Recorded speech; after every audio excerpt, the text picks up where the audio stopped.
¿Qué es un golpe de Estado? Un golpe de Estado consiste en cambiar las leyes de un país de forma distinta a como lo dictan esas mismas leyes. Pero entonces, ¿quién está dando un golpe de Estado? ¿El PSOE, que no está respetando los cauces constitucionales para cambiar la ley y así se lo ha dicho el Tribunal Constitucional? ¿O el PP interponiendo un recurso ante el Constitucional? Un recurso que al final se ha visto que tenía razón. Pues vamos a explicarlo.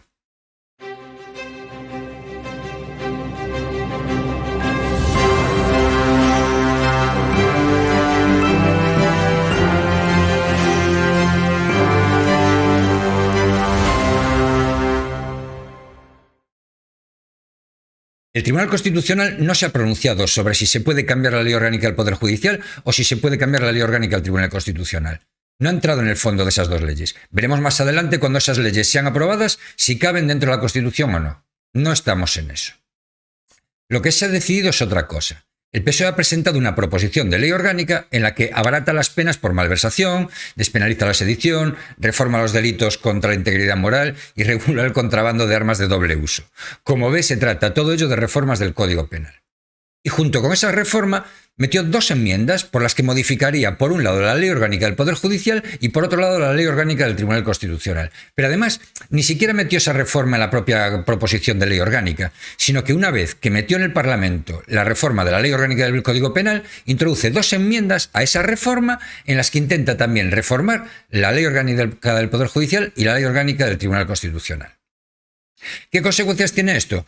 Pues que dos reformas tan importantes como son de estas dos leyes que forman parte del bloque de la constitucionalidad no son ni debatidas en el Congreso ni en el Senado. No se presenta un proyecto de ley, ni una proposición de ley, no se recaban los informes del Consejo de Estado, no se debate la toma en consideración, no se debate nada. Simplemente se meten como enmiendas de una ley que no tiene nada que ver y se intenta aprobar sin debate en una simple votación. ¿Y qué ha hecho el PP? Pues que eso atenta contra los derechos fundamentales, no solo del Partido Popular, sino del conjunto de la ciudadanía. La ciudadanía, a partir de sus representantes, tiene derecho a participar en la toma de las decisiones que la afectan. Tienen derecho a que una reforma tan importante sea debatida en el Congreso y en el Senado. Y eso es simplemente lo que se pidió, que esas dos reformas sean debatidas en el Congreso y en el Senado. Y ha utilizado una herramienta prevista en nuestro ordenamiento jurídico. Concretamente, el artículo 42 de la Ley Orgánica del Tribunal Constitucional, que facultaría a los diputados que consideren vulnerados sus derechos a recurrir en amparo las decisiones o actos sin valor de ley de la mesa del Congreso dictadas mientras se tramita una ley. Y esa misma ley prevé la posibilidad de que esos diputados soliciten la suspensión cautelar de esa decisión mientras se resuelve definitivamente el recurso. Porque de no ser así, para cuando se resuelva ya no tendría ningún sentido si la tramitación sigue adelante y la ley se aprueba. Y a eso es a lo que ha contestado el Tribunal Constitucional. Concretamente, el Tribunal ha dicho, cito: los diputados recurrentes en amparo alegan la vulneración de su derecho al ejercicio del cargo representativo de conformidad con lo establecido en la ley, artículo 23.2 de la Constitución española, en relación con el derecho de los ciudadanos a participar en los asuntos públicos por medio de aquellos representantes, artículo 23.1 de la Constitución española, como consecuencia de la introducción de enmiendas por parte de la mayoría parlamentaria a la referida proposición de ley orgánica que no guardan conexión de homogeneidad con el texto enmendado. El Tribunal ha apreciado que la vulneración de derechos fundamentales alegada no carece prima facie de verosimilitud, atendiendo a la doctrina constitucional sobre el ejercicio del derecho de enmienda y la relación de homogeneidad que ha de existir entre las enmiendas y la iniciativa legislativa que se pretende modificar. A la hora de reformar una ley, no solo es importante que sea votado por una mayoría, es importante que las leyes se reformen de manera legal, como marca la ley que deben reformarse. ¿Qué se está pidiendo aquí? Que se cumpla la ley, sin más. Si el gobierno quiere reformar la ley del Tribunal Constitucional, que lo lleve al Parlamento, que se debata y que se apruebe si tiene mayoría. España, como dice la Constitución, es un Estado social y democrático de derecho. Y el que sea un Estado de derecho tiene dos derivadas. La primera, que nadie está por encima de la ley, ni siquiera el gobierno, ni siquiera el presidente del gobierno. La segunda, que existe la separación de poderes. El gobierno, con esto que ha hecho, ha querido amordazar a los otros dos poderes del Estado, al legislativo y al judicial. Al legislativo, porque no podemos olvidar que el poder legislativo es el Congreso y el Senado, no el grupo parlamentario socialista y el grupo parlamentario de Podemos. Todo el Congreso, incluido PP, Vox y todos los que no están de acuerdo con esta deriva. Y cuando el PSOE dice que la soberanía está representada por el Parlamento, se le olvida decir que está representada por todo el Parlamento y que quitarle funciones o prerrogativas al Parlamento es quitarle soberanía al pueblo español. Pero además, también está intentando amordazar al Poder Judicial, al tercer poder del Estado.